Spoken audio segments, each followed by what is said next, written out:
Alright, what is up, Shadowverse Evolve gamers? I am Sparta from Sparta's Evo. Usually talk about Shadowverse Evolve content on my main channel. Do highly suggest you check that out if you haven't already subscribed to that channel. But on this channel, we do talk about more competitive things and more intricacies of how we can, play these decks at tournaments. So I think the deck that I am going to be providing today is going to be kind of like an outlier.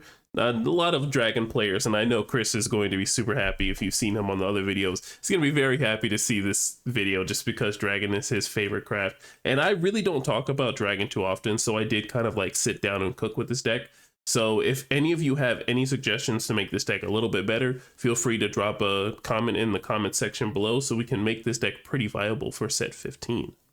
All right, so here is the deck list here. So of course, how we're going to break this down, I'm going to try my best not to go over every single card and, read every single card word for word, but we will be breaking down these cards and seeing how they work for the deck. And hopefully you're able to piece together by the end of the video how this deck is going to operate and function, because that's the whole point of this video, right? But of course, let's start off with the skeleton. So we're going to start off with Dracomancer's Rites. So this is going to be the amulet that's going to help us fuel. When we play it, we're able to go ahead and discard a card to heal ourselves up, and then we're able to go ahead and proc this ability at the end of turn, which is being able to select enemy follower or an enemy leader and deal it 2 damage.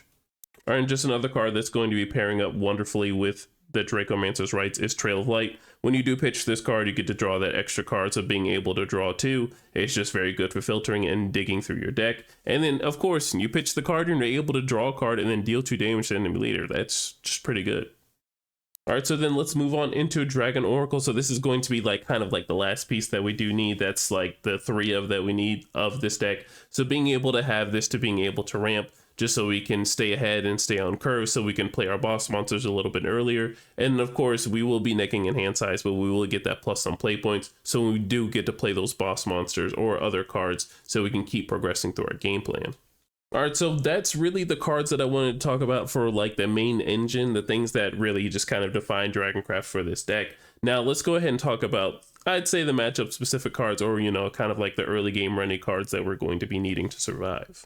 All right, so starting off with our first 1-drop, so we have Dragon's Nest. Being able to heal 2 just for 1 is very nice, especially if we're playing against something aggressive and they start playing, 1-drops that are able to swing for 3. So we're able to at least get a little bit of a refund on the life that we may have just lost.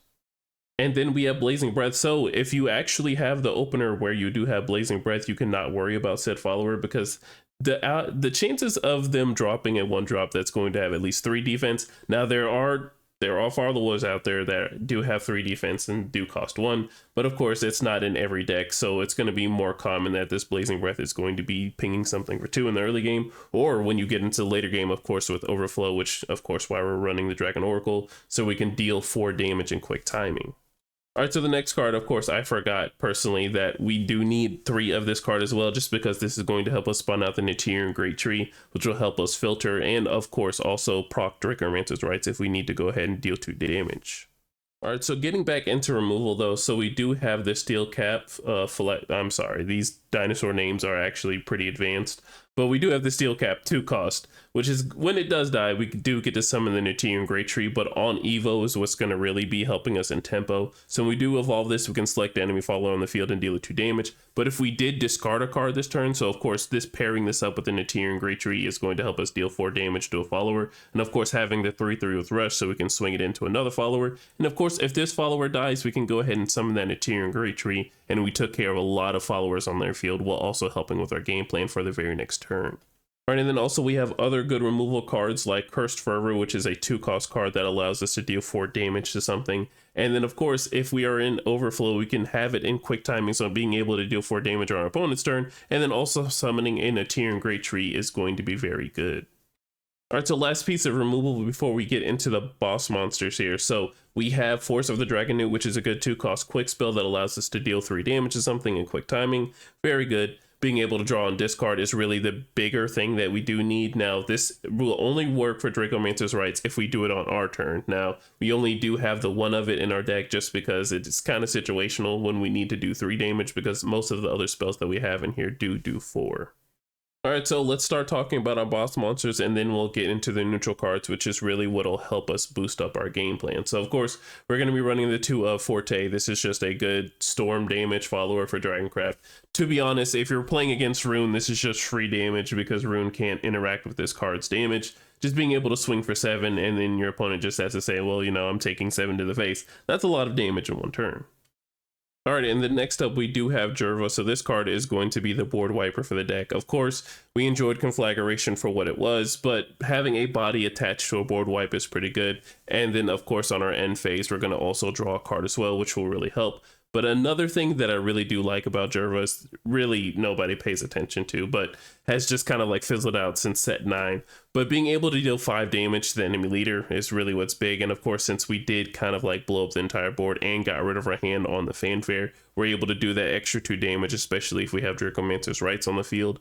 Now, being able to pitch this, or excuse me, pitch Trail of Light while we also have the Dracomancer's Rights, and then being able to plus the extra 1 at the end of turn. So we do get a 2-card hand, but we did clear the whole entire opponent's board, and we do have a big 5/5 body, which our opponent is going to have to deal with the very next turn. All right, so I know I might be a bit of an old head when it comes to playing this card, but Shenlong is still a pretty good card for this deck, especially if you're able to pitch a Trail of Light off of the card that you do get to see, just so you're able to draw 3 there, just digging through your deck very well there. And then on top of that, for the Evolve, where you're able to heal 5, is just something you can't really pass up if you have the opportunity to play it. All right, before we get into the last section of the cards, I do want to invite everybody to our Sunday webcam locals that we do host at Sunday Eastern Standard Time at 1 o'clock every Sunday. It's going to be rare where we miss a Sunday unless it's on a holiday or something like that, or everybody's busy. Now, we will be gathering this Sunday, even though there's going to be a big event in Canada in our area. But, you know, I still want everyone to feel welcome to join our webcam locals on Sunday if you have the time to play. All right, so getting into the last section of cards here. So we are going to talk about our neutral cards here. So let's go ahead and start with Gillenese. So Gillenese came out in set 15. This is going to be a card that's going to have Drain as long as we have 10 or less life. So this is something that can definitely happen, especially in this meta, because there are going to be a lot of aggressive decks. Playing aggressive is really what everybody wants to do. Now, there are going to be a couple of control decks, but having Gillenese as a backup plan, just in case you do go against those control decks, is going to be very nice too, just because of this Evolve is going to be very strong. All right, so let's talk about the Gillenese Evolve now. So we do have 2 options. So option 1 is going to be very helpful, especially if we have 10 defense or less. So we can turn this into a 5/1 that is allowed to swing into something and then we're able to heal. But if we're going to be playing a bit ahead and we want to play more of the control game, we can go ahead and put that Ravenous Sweetness token into our EX area. All right, so let's go ahead and talk about Ravenous Sweetness just in case any of you don't know what it does. So the 5-cost token spell card that we can deal 2 damage to the enemy leader. We give our leader +2 defense while we also draw 2 cards, and we can discard 2 random cards from our opponent's hand, which is going to be a very good thing, especially for 5 play points. Since we are going to be in overflow, this isn't going to be nothing to us because we're actually able to play this ahead. All right, but yeah, this card is going to be quite the card if we're going to be playing ahead. So if we're in overflow, 5 play points is going to be nothing to us, especially if we've done the Dragon Oracle. So this is actually going to be a repair from Dragon Oracle, realistically, if we haven't already seen a Trail of Light. So being able to draw 2 cards will help us dig through our deck a little more, being able to heal 2, and then of course dealing the extra 2 damage, especially if we already have the Dracomancer's Rights established. And then discarding those 2 random cards from our opponent's hand is going to be very vital, especially if we hit like a key game plan or even a boss monster out of our opponent's hand. But yeah, the Gillenese is actually pretty good for the deck, especially if you're going to be playing behind. Having 10 or less defense gives it that drain, and then evolving it is going to give us the options to either heal for more, or, you know, if we're ahead, we're able to do more things with our game plan. All right, so let us get into our last section of the deck here. So we have the Arc Fiend. So the first card that is an Arc Fiend, we're going to talk about Embodiment of Coctus. 2-cost spell card that allows us to search for an Arc Fiend card and reveal it add to our hand and shuffle. This will really be helpful because we don't really get to look through our deck anytime for Dragon at all. That's usually something Rune does, or something that says, hey, you know, get something for your deck. So now we have a neutral card that allows us to search through our deck and, you know, just see what's in there, or how many cards or how many ratios. That it really matters, of course, in terms of like having deck knowledge, seeing where what is, and of course being able to shuffle, because usually most of the time for Shadowverse Evolve, we look at top 4, those cards that we see on the top 4, or excuse me, the one that you might be choosing, and then the other 3 cards you're going to send to the bottom of your deck. And when you don't have cards like this that say, hey, shuffle your deck, you're not going to see those cards for the rest of that game. But getting back into the spell guard here, so we do have the one option of searching for any Arcfiend card and adding it to our hand and then shuffling, but we do have the other option of selecting enemy from the field and then hard removing it, and then dealing 3 damage to our leader, which can actually put us in a pretty good threshold, because if the good player expects us to be running Gillenese, then they know to keep us around more than 10 and kind of like shotgunning us from like 11 or and stuff like that. But when we have cards like this that does 3 damage to us, we can go ahead and play Gillenese in the very same turn if we have her in our hand, and then we evolve and we can heal that 5 back. Alrighty, then lastly, we have the Flame and Glass duality. So that is our last Arcfiend card here. So hear me out. This is how I envision the play lines to work, right? If we're in overflow, 6 play points isn't really much to us.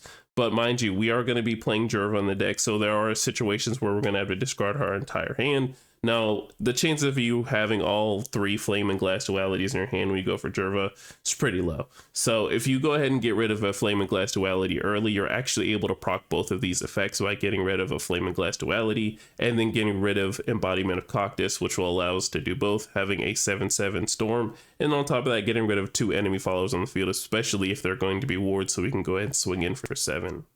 But yeah, everybody, that is the deck list here, and of course I will have the deck list public. Now mind you, do not look at the total value. That is all the cards that I copy and pasted from the budget deck list that I will be posting on my actual channel. Do reminder that, you know, check out Sparta's Evo. I will be posting the budget version of the deck list. Now you will feel the difference in the power scaling, of course, when looking at that deck, but you know, Gillenese is a very sought after card. So, you know, that's kind of like the big piece of the cards that you will be missing from this deck into that deck. Do want to give a big shout out to Shadow Showdown. This is an amazing website to build Shadowverse Evolve decks. I actually have had a better time using this. Now recently, Bushy Navi hasn't been agreeing with me just because they haven't been organizing the cards. And it's just been a pet peeve of mine that the 1 cost aren't together. It's just like there's 1 cost and then we start looking at 4 costs and I'm like, okay, yeah, no, that's not how I'm gonna look at a deck list. So having the organization here is really huge. So shout out to anyone that is working on Shadow Showdown. This is an amazing website and you should definitely be using it. All right, everybody, that is it for the deck profile. I hope you're going to have some great success with it. Now, mind you, if you have any edits to it, let me know in the comments below. If you feel like, you know, you're a huge Dragon player and you might disagree with something, hey, let me know. We can have an open discussion about it and we can figure out how to break this deck, because I absolutely love Discard Dragon. It's been around since, what, set 2? So I might be a bit old on thinking this, because, you know, Natura Dragon is still kind of like the deck to be running, but I do think Discard Dragon is still pretty optimal. But all right, y'all, make sure you are safe and drinking water, and make sure to read that Bible verse. And if you are new to the channel, please do subscribe. It would mean a lot to both Chris and I. See ya.